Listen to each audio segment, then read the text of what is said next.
Halo semuanya, nama saya Dewi Astuti. Saya adalah siswa Sekolah Data Pacman Continuation BIDS. Saya akan menyampaikan presentasi dari final project yang berjudul Health Insurance Analysis. Proyek ini adalah bagian dari mata pelajaran probability di Pacman yang mencakup pemahaman ilmu probabilitas dan statistika untuk menganalisa data. Ini adalah urutan presentasi saya. Asuransi kesehatan adalah instrumen jaminan kesehatan di mana pengguna asuransi memiliki kewajiban membayar biaya rutin premi kepada penyedia asuransi. Premi tersebut diolah oleh penyedia asuransi untuk membayarkan klaim tagihan kesehatan pemegang polis. Oleh karena itu, penyedia asuransi melakukan analisis yang dalam untuk menentukan besar premi dengan mempertimbangkan berbagai faktor. Dalam proyek ini, kita akan menganalisa variabel yang berhubungan dengan tagihan kesehatan yang diterima oleh pemegang polis. Berikut metode yang digunakan untuk menganalisa.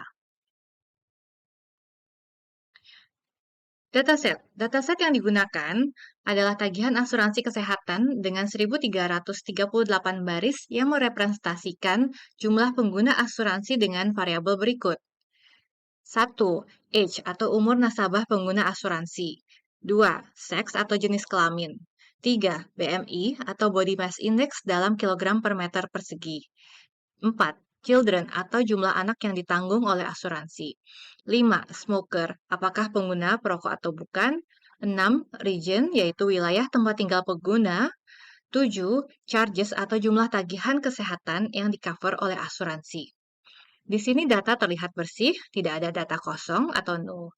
Hasil menunjukkan bahwa terdapat 3 jenis tipe data, yaitu objek, integer, dan float. Objektif. Objektifnya adalah 1. Menganalisa variabel yang memiliki hubungan dengan tagihan kesehatan yang diterima setiap pengguna. 2. Sepintas, BMI dan perokok cenderung menyebabkan biaya pengobatan yang tinggi bagi seseorang. Sementara umur, jenis kelamin, anak-anak, dan wilayah dapat berkontribusi dalam beberapa hal atau yang lain. 3. Nantinya akan bisa menghitung setiap probabilitas dari variabel-variabel yang bersangkutan dengan data-data di atas. Pertama, kita gunakan analisis deskriptif statistik. Gunanya adalah memperoleh gambaran secara umum mengenai karakteristik dari masing-masing variabel yang dilihat dari nilai rata-rata atau mean, maksimum, minimum, standar deviasi, dan lainnya. Analisa variabel numerik. Dari dataset 1.338 pengguna asuransi dengan rentang umur 18-64 tahun, rata-rata umur adalah 39,21 tahun yang menunjukkan dataset adalah umur dewasa dan produktif. 2. Dari dataset 1.338 pengguna asuransi dengan rentang BMI 15,96 sampai 53,13, rata-rata BMI adalah 30,66. Angka ini menunjukkan rata-rata orang memiliki BMI di atas normal atau 25 sehingga tergolong overweight. 3. Dari dataset 1.338 pengguna asuransi dengan rentang jumlah anak 0 sampai 5 orang, rata-rata anak adalah 1,09. Angka ini menunjukkan jumlah anak yang ditanggung tidak banyak. 4. Dari dataset 1.338 pengguna asuransi dengan rentang besar tagihan $1.121 hingga $63.770, rata-rata tagihan adalah $13.270. Setelah melihat data per kategori yaitu jenis umur, BMI, dan tagihan secara keseluruhan, sekarang kita akan melihat data kombinasi dua kategori yaitu dengan jenis kelamin dan status perokok. Rata-rata umur per kategori. Di sini kita lihat data umur tidak terdistribusi normal atau skewed. Dari 1.338 data didapatkan rata-rata umur berikut. Secara perbandingan, rata-rata umur pengguna asuransi perempuan yaitu 39,5 lebih tinggi dari umur pengguna asuransi laki-laki yaitu 38,92.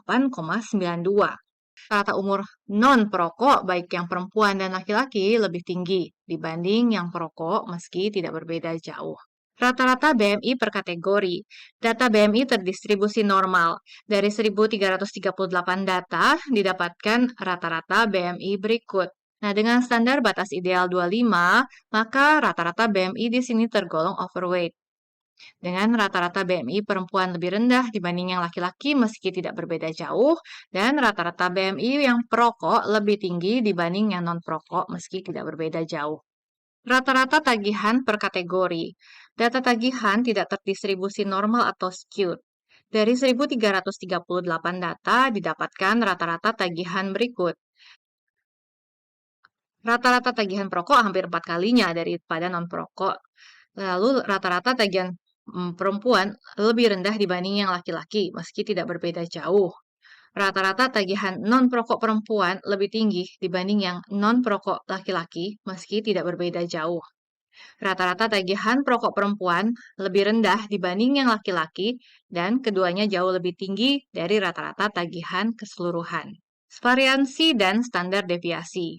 Dari 1.338 data pengguna asuransi didapatkan variansi tagihan kesehatan dan standar deviasi berikut. Total pengguna yang non-perokok itu lebih banyak, tapi variansi data tagihan non-perokok yaitu $35.925.420 jauh lebih kecil dibanding yang perokok yaitu $133.207.311. Variansi kemudian diubah menjadi standar deviasi yang menunjukkan bahwa standar deviasi tagihan non-perokok adalah 5.994 dan yang perokok adalah $11.542.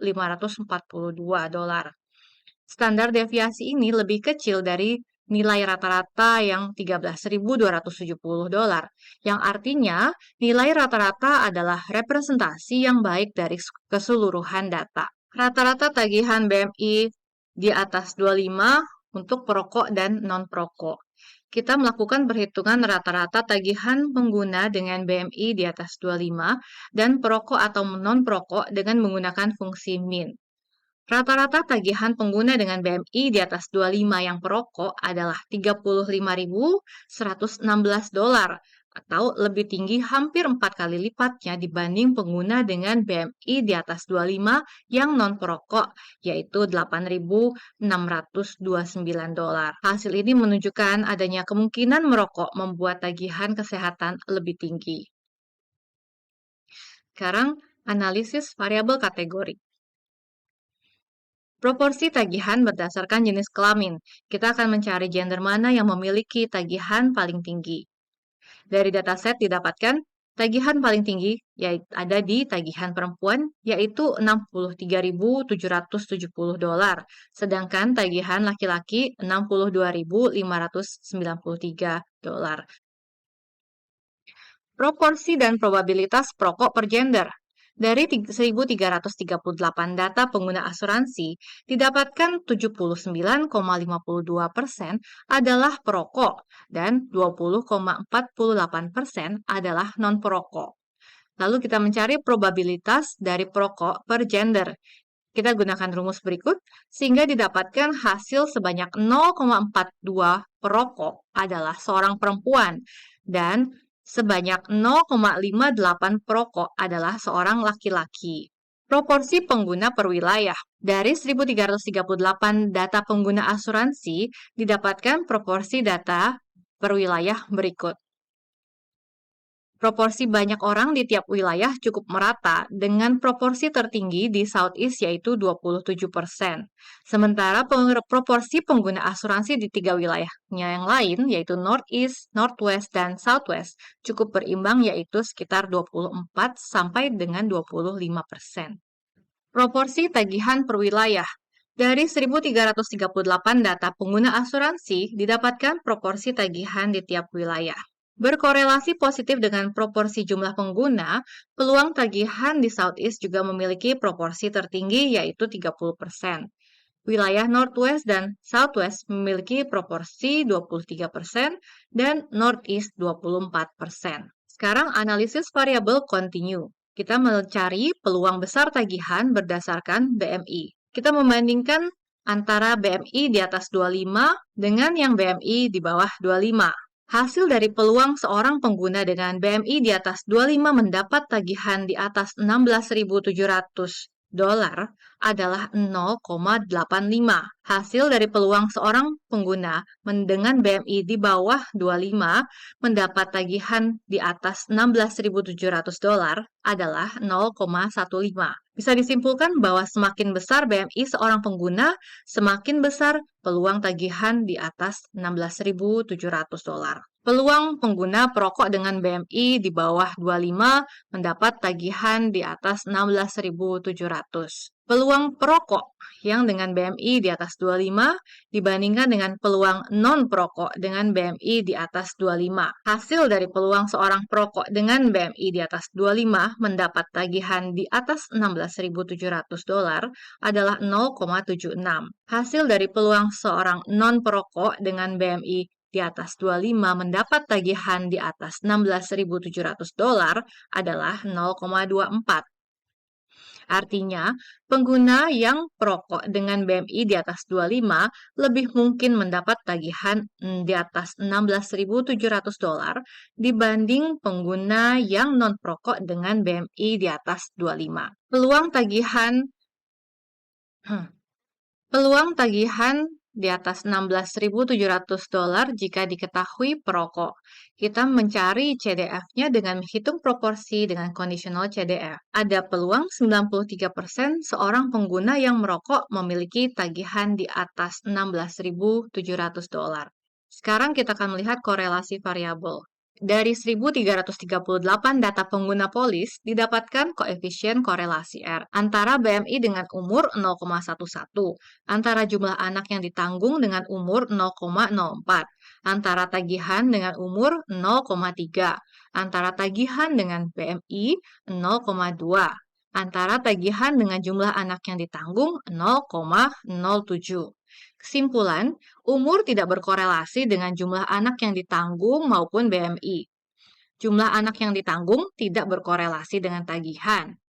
Korelasi antara umur dengan tagihan lebih tinggi dibanding korelasi antara BMI dengan tagihan. Chart ini menunjukkan variabel yang bersifat multikolinear dan variabel yang memiliki kolinearity tinggi dengan variabel target tagihan atau charges.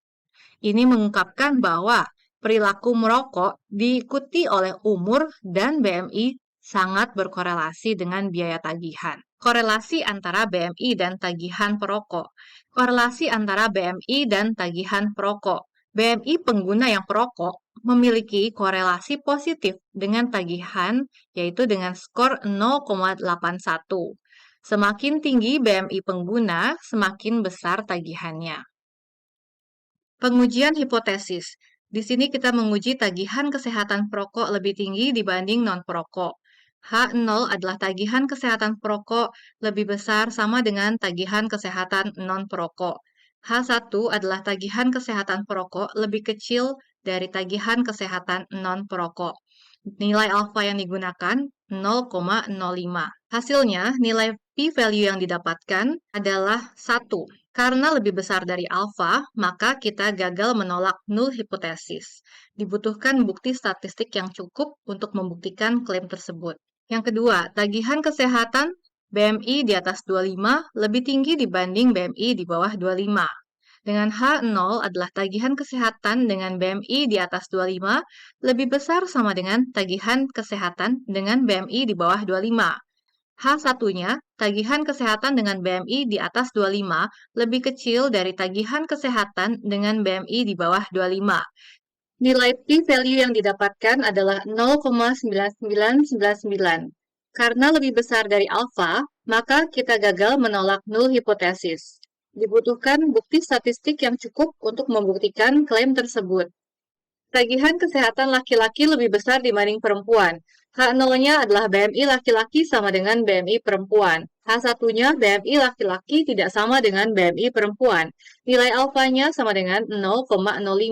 Pengujian yang dilakukan adalah t-test. Hipotesis awal adalah tagihan kesehatan laki-laki sama dengan tagihan kesehatan perempuan. Hasil, nilai p-value yang didapat adalah 0,0899. Karena lebih besar dari alfa, maka kita gagal menolak null hipotesis. Dibutuhkan bukti statistik yang cukup untuk membuktikan klaim tersebut. Kesimpulan.